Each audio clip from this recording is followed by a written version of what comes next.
The second skill is to selectively reinforce other appropriate behavior. What that means very simply is that if these children are behaving badly, that is engaging in inconsequential behavior, it's annoying, and these children are behaving well, you just simply turn your attention to these children. Actually, this particular method or skill has two parts to it. One is the appropriate behavior of other children, as I have just explained. My wife and I use it with our grandchildren and our great-grandchildren all of the time. Some of them may be a little bit fussy, and so we just walk over to the ones that are behaving well, play with them, consecrate that with lots of positives, and then guess what happens? They all want in on that. But there's another form of selectively reinforcing appropriate behavior that often eludes us. It is possible that a child will behave appropriately, but all of that appropriate behavior gets lost in what we call behavioral noise. And it goes like this. A child is told to do something like, take out the garbage.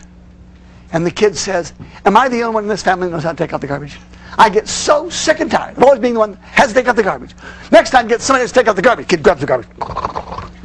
So there's your crummy garbage. And the next time, ask somebody else to take out the garbage. And the parent says, well, for heaven's sakes, does it always have to come to this? I mean, did I ask you to leave your arm or your leg in the garbage can? Why does it always have to come to this? Now, what's the problem with that? What's the problem with that? What's that? You're reinforcing the wrong behavior. That's right.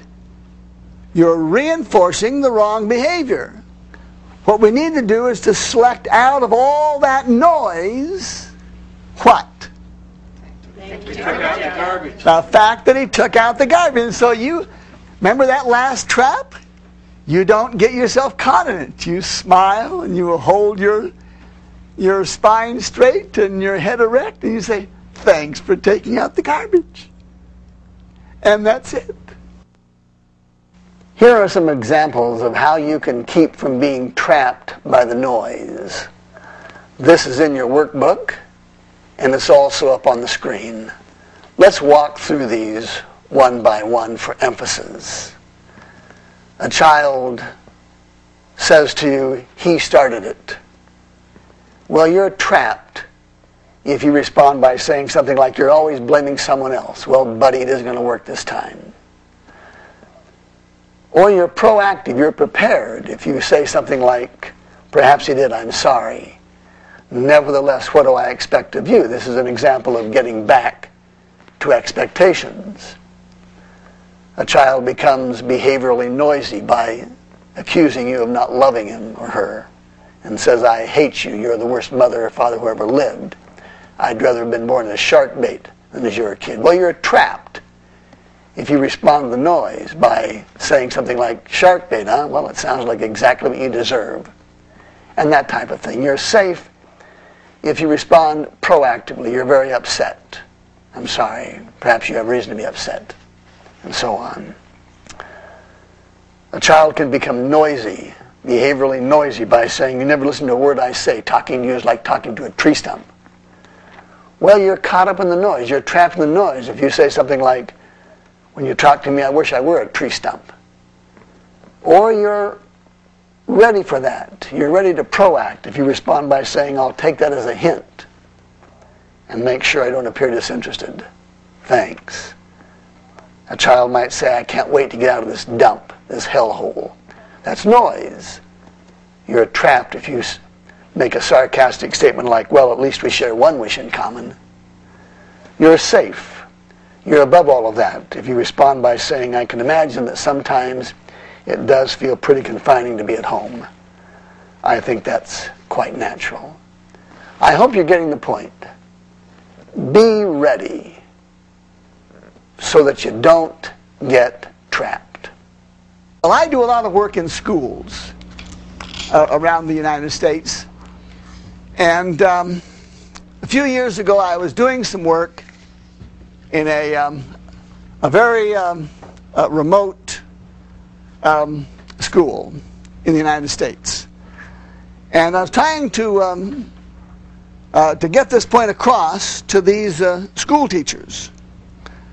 And they weren't buying it. And one teacher sitting right in the front row raised her hand and said, well, that might work with most kids, but you don't know Freddie.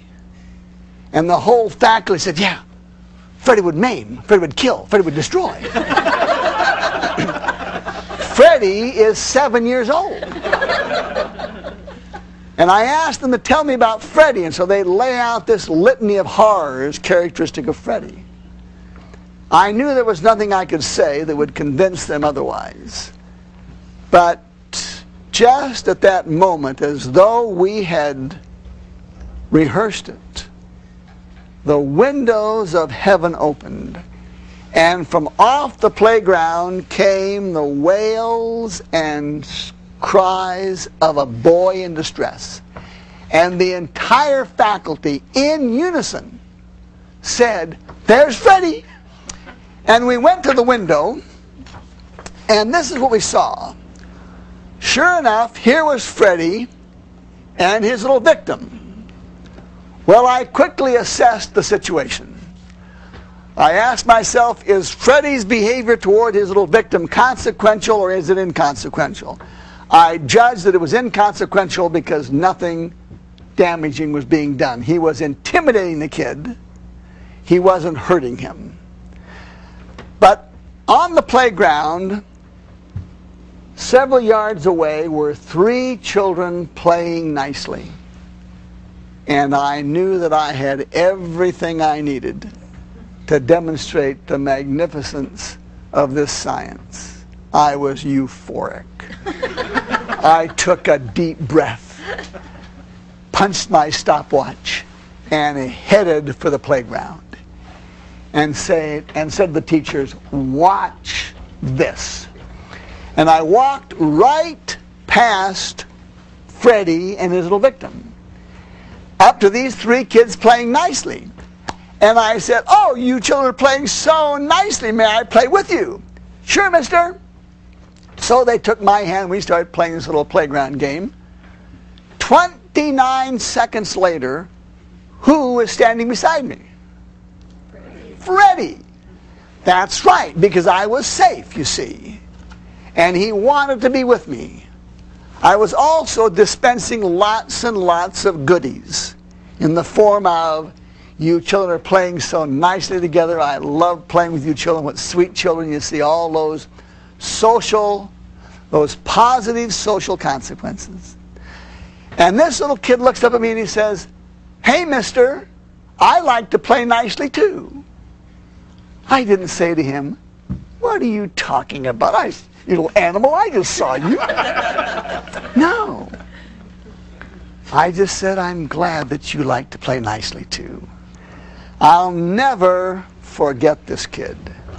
If I live to be 1,000 years old, from his hairline to his Adam's apple, and from ear to ear, his face was covered with snot.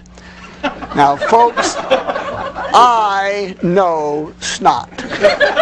As the father of 6 children and 19 grandchildren and 3 great-grandchildren, I know snot. But I never saw anything like that. I never realized it came in so many colors. Or that you could fashion it so creatively across. It was a mosaic in mucus. And when I took this kid's hand to play this playground game, I found that his face wasn't the only thing covered with snot. But it was an inconsequential behavior, so you put it on extinction, and we just started playing the game. A few seconds later, who else is standing beside us? His little victim. I look at my watch, less than a minute and a half. And it's all over with. And then I said to the children, after we had played, see now, remember I started off by talking about behavioral momentum. Get the momentum of the behavior going. in the direction you want it to go and then consecrate it with positive consequences. I played with the children long enough to get the momentum of the behavior moving in the direction I wanted it to go, consecrating it with lots and lots of positive consequences. And then I said, you guys, I've got to go back in the school because I'm meeting with your teachers. But I said, every once in a while, I'm going to come to the window and tell you how much I appreciate your playing nicely. In fact, I said, I want you to stand right here while I go to the window and show you what I'm going to do. And so here they are, these 5 little kids lined up, Freddie with this mask of snot. I went to the window and I said, thank you, boys and girls. You're standing together so nicely. And every once in a while, I'm going to come to this window and I'm going to wave at you and tell you how much I appreciate that. That was at 1:30 in the afternoon. 2 hours later, at 3:30, my meeting with the teachers ended. I had gone to that window 5 times, and every child in that village, there were 35 kids in that playground playing, and the teachers were just dumbfounded. They said, there are never that many kids in the playground when Freddie's there. But you see, we made it safe by selectively reinforcing appropriate behavior. It is a very, very effective strategy.